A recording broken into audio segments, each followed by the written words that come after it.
السلام علیکم ورحمۃ اللہ وبرکاتہ۔ بسم اللہ الرحمن الرحیم۔ سامعین و ناظرین، ہماری اس چینل ہیلپر فار عربک میں آپ سب کو خوش آمدید اور ویلکم ہے۔ امید ہے کہ آپ سب خیریت سے ہوں گے۔ آج کا ہمارا یہ ویڈیو تعلم اللغۃ العربیۃ بالدروس العربیہ کا سبق نمبر 11 ہے۔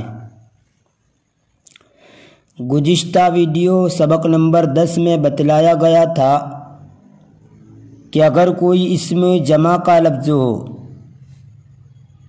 اور اس پر اسم اشارہ لگانا ہو تو جمع والا اسم اشارہ یعنی ہؤلاء اور اولئک لگائیں گے، جبکہ وہ اسم ذوی العقول سے تعلق رکھتا ہو یعنی عقل والے، جس کو میں نے اس طرح کہا تھا کہ انسانوں سے تعلق رکھتا ہو۔ دیکھیے یہ پیج،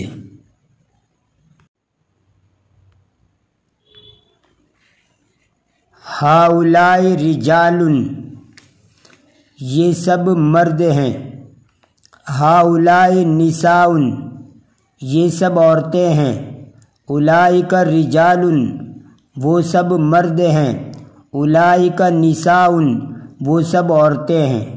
یہ مبتدا خبر کی مثالیں ہیں۔ ہؤلاء الرجال، یہ سب مرد۔ ہؤلاء النساء، یہ سب عورتیں۔ اولئک الرجال، وہ سب مرد۔ اولئک النساء، وہ سب عورتیں۔ یہ اس میں اشارہ اور مشار الیہ کی مثالیں ہیں۔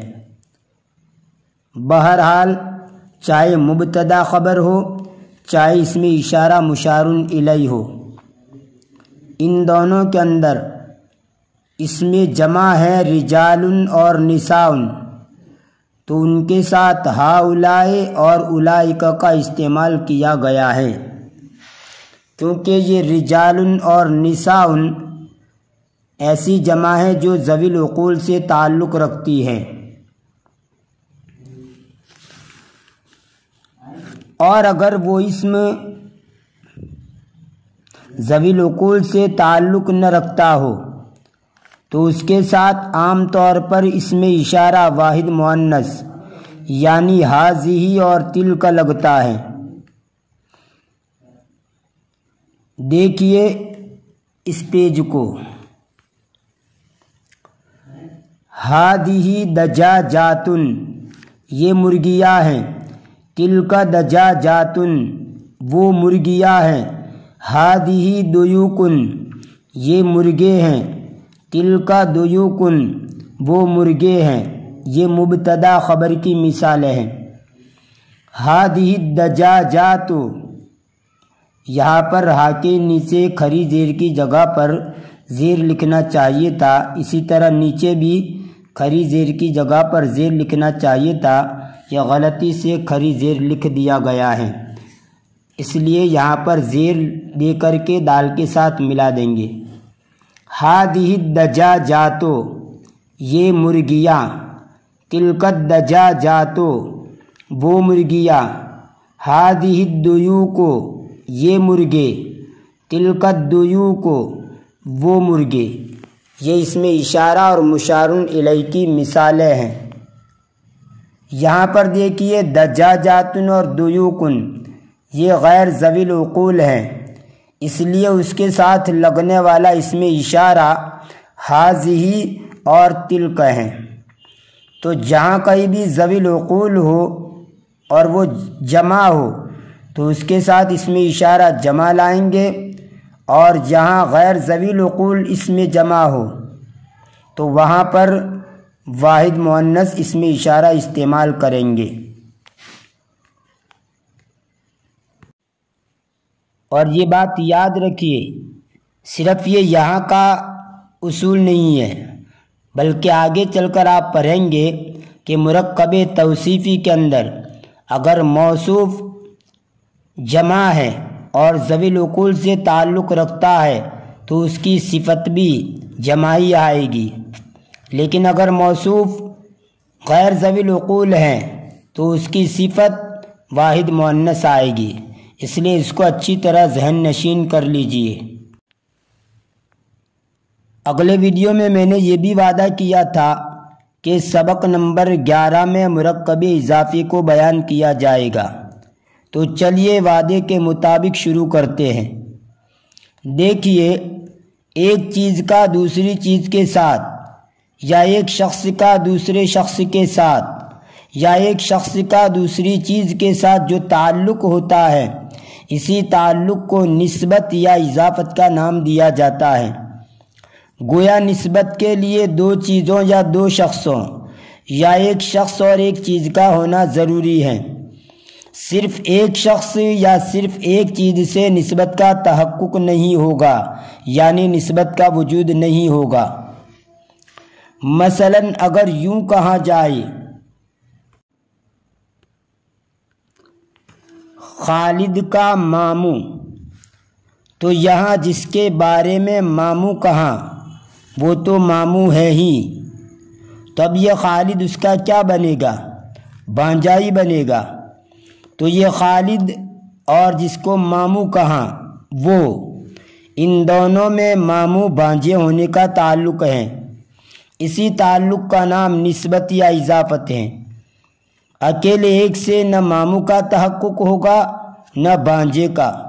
اسی پر تمام رشتوں، باپ بیٹا، چچا بھتیجا، میاں بیوی کو سمجھ لیجئے۔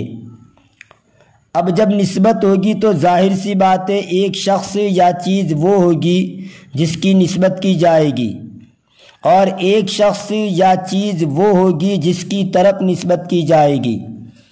مثلا اسی ذکر کی ہوئی مثال خالد کا ماموں کو ہی لیجئے، اس میں ماموں کی نسبت کی گئی ہے اور خالد کی طرف کی گئی ہے۔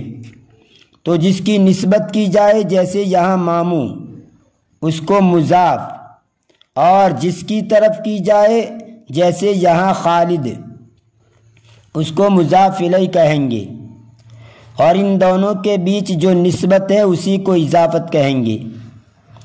اردو میں مضاف الیہ پہلے آتا ہے اور مضاف بعد میں آتا ہے۔ جیسے یہاں پر دیکھیے کہ خالد یہ مضاف الیہ ہیں، اور اس کے اندر نیچے مضاف الیہ لکھ دیا گیا ہے، اور ماموں یہ مضاف ہیں۔ مضاف الیہ کی تعریف بھی اس پر لکھ دی گئی ہے جس اسم کی طرف نسبت کی جائے، اور لیفٹ سائڈ میں مضاف کی تعریف بھی اوپر لکھ دی گئی ہے جس اسم کی نسبت کی جائے۔ بہرحال اردو کے اندر مضاف الیہ پہلے آتا ہے اور مضاف بعد میں آتا ہے۔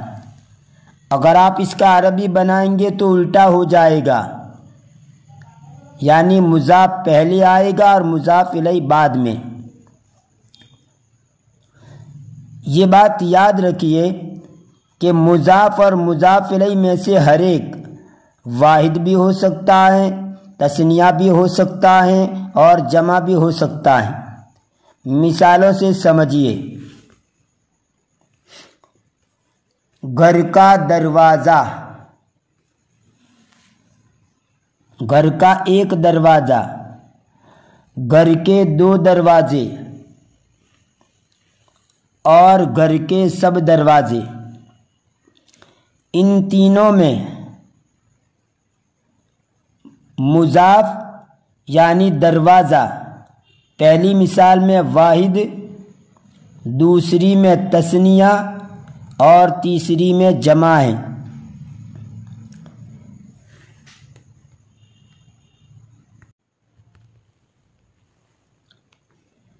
دیکھیے اس پیج کو، رائٹ سائڈ والا جو کالم ہے اس میں مضاف الیہ واحد ہی ہے، یعنی دروازہ، یعنی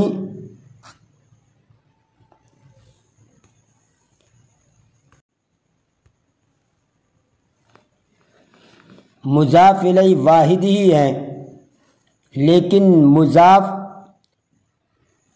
پہلے میں ایک دروازہ واحد ہے، دوسری مثال میں 2 دروازے تثنیہ ہیں اور تیسری مثال میں سب دروازے یہ جمع ہیں۔ اس کے برعکس کالم نمبر 2 کو دیکھیے، ایک گھر کا دروازہ، 2 گھروں کا دروازہ، سب گھروں کا دروازہ۔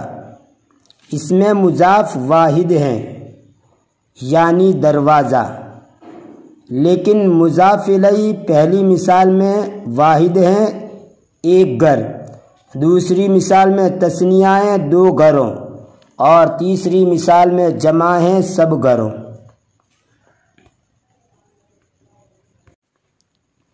الغرض مضاف اور مضاف الیہ میں سے ہر ایک واحد، تثنیہ، جمع میں سے کوئی بھی ہو سکتا ہے۔ مضاف اور مضاف الیہ دونوں کو ملا کر کے مرکب اضافی کہا جاتا ہے، اور مرکب اضافی کی پہچان یہ ہے کہ مضاف مضاف الیہ کے بیچ میں کاکے کی یا را ری ری آئے۔ یہاں آپ صرف کاکے کی کو یاد رکھیے، را رے ری کو بعد میں اپنے موقع پر سمجھ لیں گے۔ یہ تو ہم نے اردو میں مضاف مضاف الیہ کو سمجھا تاکہ عربی میں سمجھنا آسان رہے۔ تو انشاءاللہ آنے والی ویڈیو سبق نمبر 12 کے اندر ہم مرکب اضافی کو اس کے اصول و قواعد اور مثالوں سے وضاحت کے ساتھ سمجھیں گے۔ تب تک کے لیے انتظار کیجیے۔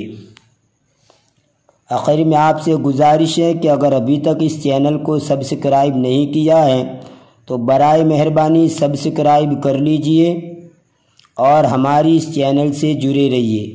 ویڈیو پسند آیا ہو تو لائک کیجئے، شیئر کیجئے۔